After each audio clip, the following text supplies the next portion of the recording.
Entretien du Marquis, bonjour à tous, heureux de vous retrouver. Colère des Français contre Macron, on n'en veut pas de ta retraite, trou du...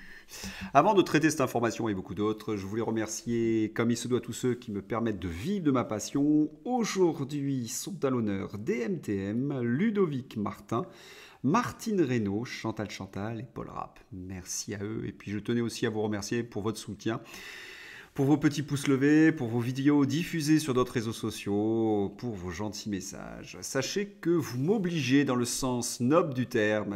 Oui, vous me dites, on attend vos vidéos, je me lève le matin et c'est mon petit plaisir, je reçois ces gentils messages. Et donc, j'essaie de répondre à cette demande. Merci du fond du cœur. Emmanuel Macron veut apaiser la colère des Français. Et le moins que l'on puisse dire, c'est qu'il n'y est pas véritablement arrivé. En témoigne cette image assez étonnante où vous voyez le monsieur qui est dans la ligne d'Emmanuel Macron, je vous mets d'ailleurs la vidéo dans ma description, qui a un échange un peu vif avec le président de la République.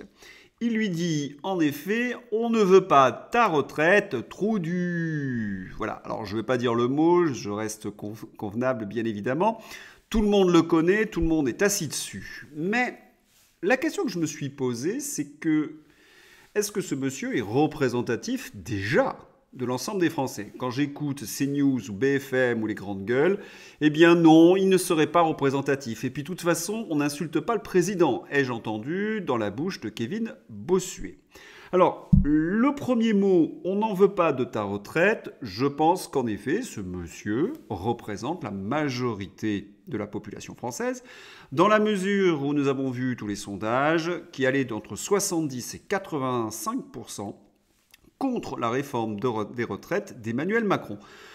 Donc, quand les journalistes disent qu'il n'est pas représentatif, je ne sais pas ce que c'est que représentatif dans ces conditions lorsqu'on représente l'extrême majorité du peuple français. Et puis, il y a ce qui est considéré comme une insulte, trou du... La question que je me suis posée, qu'est-ce que cela signifie? Quand vous dites à quelqu'un, tu es un trou du... Et j'ai eu un peu de difficulté parce que chacun a un peu sa définition. Alors, je suis allé regarder dans le dictionnaire et j'ai trouvé petit imbécile. Oui, ça correspond assez bien à Emmanuel Macron. Comportement méprisable. Celui qui est un trou a un comportement méprisable. Une personne lâche et vulgaire. Ah, ça j'en parlerai dans un instant de la vulgarité de notre président de la République. Et qui est peu recommandable. Eh bien, ce que l'on peut dire de cette épithète un peu dépréciative, familière, c'est que ce monsieur a parfaitement défini Emmanuel Macron. Deuxième héros du jour, c'est ce monsieur dont on ignore l'identité pour l'instant, qui a piégé littéralement Emmanuel Macron. C'est notre héros en effet, parce qu'il arrive, il s'approche de lui, il faut imaginer, si vous n'avez pas écouté la vidéo dans la description, il y a des huées, Macron, des missions, et cela bouge avec les services d'ordre, et il dit... Monsieur Macron, je voulais juste vous poser une question. Je voulais savoir que serrer la main d'un gouvernement aussi corrompu, je voulais pas rater cela. Bravo à lui. Pourquoi? Parce qu'il a fait quelque chose en rhétorique de très malin. Cela s'appelle un anticlimax. Il est arrivé poliment, il s'est adressé au président de la République et Emmanuel Macron s'attendait à trouver un fidèle LaREM qui allait lui poser une question, qui allait le mettre en valeur. Et d'un seul coup, le mot corrompu est apparu. Une véritable claque derrière la nuque, claque linguistique, bien sûr, c'est une métaphore, et qui vient surprendre Emmanuel Macron. D'autant plus que Macron essaie de lui répondre, ce qui est une grave erreur sur le plan de la communication, et que ce monsieur répète corrompu, qu'un jour, il tomberait. Bravo à lui d'avoir attrapé Emmanuel Macron. Et puis nous, au niveau de la réinformation, c'est un véritable délice, parce qu'on s'attend que la presse aux ordres réagisse. Eh bien, c'est ce qu'elle va faire, notamment avec Benjamin Duhamel. C'est absurde, ce n'est pas un gouvernement corrompu, réagit Benjamin Duhamel, éditorialiste politique de BFM TV. Benjamin Duhamel, dont le père n'est autre que Patrice Duhamel, et la mère, Natacha Saint-Cricq. Sans oublier la nièce qui est actuellement ministre des Sports. Ce tweet illustre parfaitement la collusion qui existe entre le pouvoir politique et le pouvoir journalistique. On se rappelle également que la mère Nathalie Saint-Cricq et son fils Benjamin Duhamel étaient allés dîner à l'Élysée et que ce dîner devait rester secret. Et c'est ce même Benjamin qui vole au secours du gouvernement. C'est un hasard, certainement.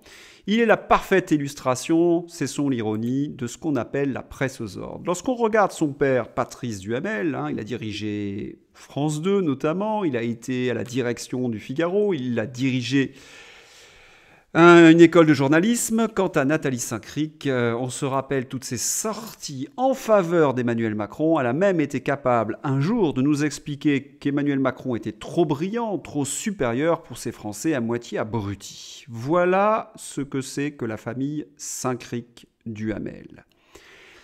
Et normalement, dans une chaîne de télévision, les postes d'éditorialistes politiques sont réservés à des journalistes aguerris. L'est-il notre ami Benjamin Duhamel? Pas vraiment, parce que là, il a commis une énorme erreur. Parce qu'il essaie de couvrir tout simplement les 38 scandales du gouvernement Macron. En effet, est-ce que vous connaissez un autre pays où le ministre de la Justice est poursuivi par ses propres services ? Où ce ministre de la Justice est accusé d'avoir acheté une voiture de sport, une Maserati, avec de l'argent sale venant d'un paradis fiscal. Ce même ministre de la Justice est accusé de prise illégale d'intérêt. Quant au secrétaire général de l'Élysée, Alexis Kohler, il est lui-même poursuivi pour prise illégale d'intérêt. Et lorsqu'on énumère tous les membres du gouvernement, les députés, on a l'impression d'avoir affaire à la cour des miracles. À toutes ces affaires qui concernent le gouvernement, il ne faut pas oublier, bien évidemment, celles qui sont aux fesses d'Emmanuel Macron, Alstom, McKinsey, etc. Régis de Castelnau a écrit un livre de 600 pages montrant comment Emmanuel Macron, mais déjà Hollande, avait noyauté le parquet national financier. Voilà où nous en sommes dans ce gouvernement. Et encore une fois, les journalistes font en sorte que les affaires ne sortent pas. Ils font en sorte que tous ces dossiers qui traînent depuis des années n'aboutissent pas parce qu'ils ne font pas de pression. Quoi, corrompu? Mais quelle corruption? Ils se moquent de nous. S'il y a bien quelque chose qui doit changer, c'est ce pouvoir journalistique. Alors Emmanuel Macron a été hué. Emmanuel Macron a entendu Macron démission. Vous connaissez Emmanuel Macron, lorsqu'il est acculé, il devient méchant et il commet des fautes de communication de débutant. Il ressort toujours quelque chose de ce genre de phrase. Emmanuel Macron, il y a des tas de gens qui ne se remettent pas de ne pas avoir gagné l'élection présidentielle. Quelqu'un peut-il m'expliquer la psychologie de celui qui prononce ce genre de phrase ? Mais on a l'impression d'avoir un gamin dans une cour d'école en disant « je suis le meilleur et vous avez tort ». Et puis, de toute façon, c'est que vous êtes jaloux de mon pouvoir. Mais qui peut prononcer cela si ce n'est un personnage complètement immature qui n'assume pas sa charge de président de la République? Il faut mettre en parallèle une deuxième phrase, et j'avoue que celle-là, elle est encore plus flagrante.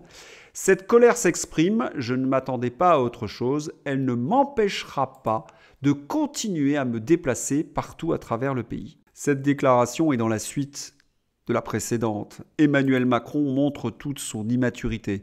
Il explique que de toute façon, que la colère des Français a le droit de s'exprimer, mais que de toute façon, il s'en moque, il fait ce qu'il veut. C'est encore un trait de sa puérilité. Mais ce qu'il y a d'hallucinant dans ce qu'il est en train de dire, c'est qu'il veut se déplacer, mais comment se déplace-t-il? Avec une armée, avec des milliers de policiers qui quadrillent des villages, qui empêchent les Français, eux, de se déplacer. Souvent, d'ailleurs, les manifestants sont parqués. Les journalistes sont empêchés d'approcher le président de la République. Emmanuel Macron avoue dans une certaine mesure qu'il est un dictateur et que seule sa volonté compte sur la volonté du peuple souverain. Et il y a des gens encore qui défendent ce personnage, c'est véritablement dramatique. Néanmoins, on ne les sent pas très sereins. On a appris via Darmanin qu'il était prêt à faire un geste pour les automobilistes. Darmanin annonce la fin des retraits de points pour les petits excès de vitesse. Une mesure de panique du pouvoir macroniste face à la fronde généralisée des Français.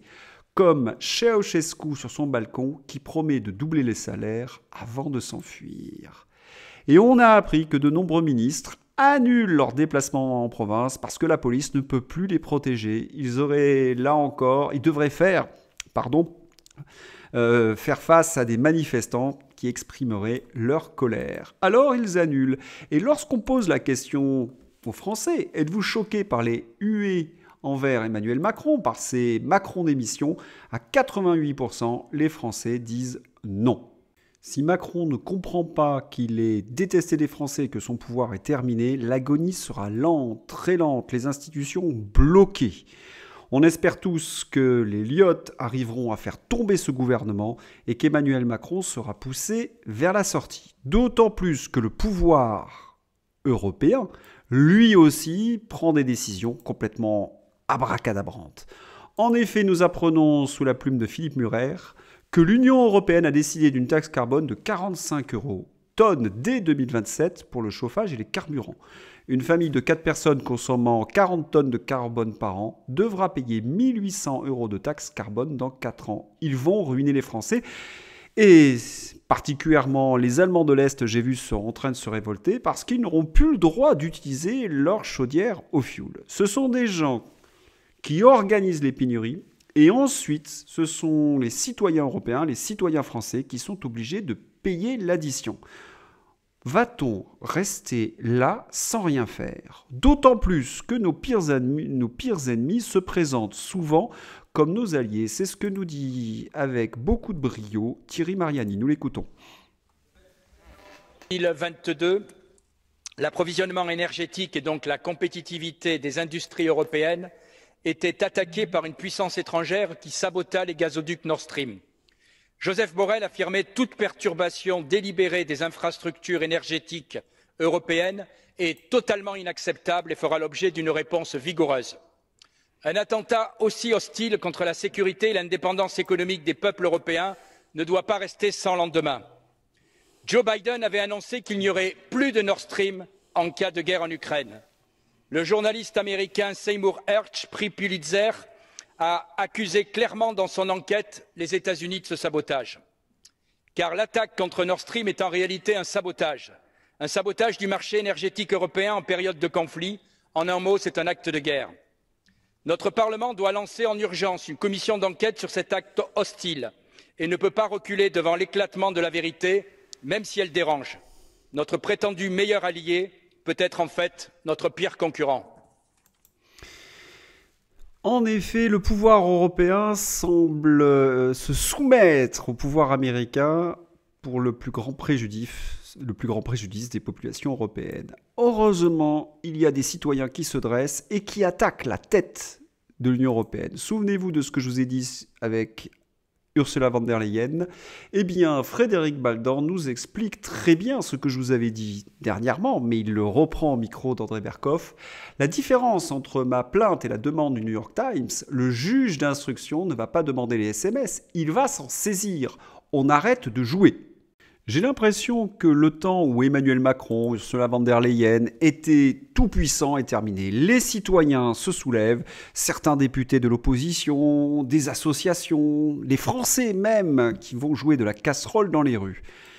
Il semblerait que nous sommes en train de changer d'époque et c'est tant mieux, d'autant plus que nous avons une aide très précieuse dans la personne d'Elon Musk. Et oui, il déclare au micro de Tucker Carlson, je crois savoir que Zuckerberg a dépensé 400 millions de dollars lors des dernières élections. Nominalement dans le cadre d'une campagne d'incitation au vote, mais fondamentalement pour soutenir les démocrates. Cela vous semble-t-il impartial? C'est pour cette raison que j'ai toujours, lors des dernières élections américaines, dit que l'élection était déloyale et qu'elle n'était pas truquée. Pour quelle raison? C'est juste une leçon de journalisme.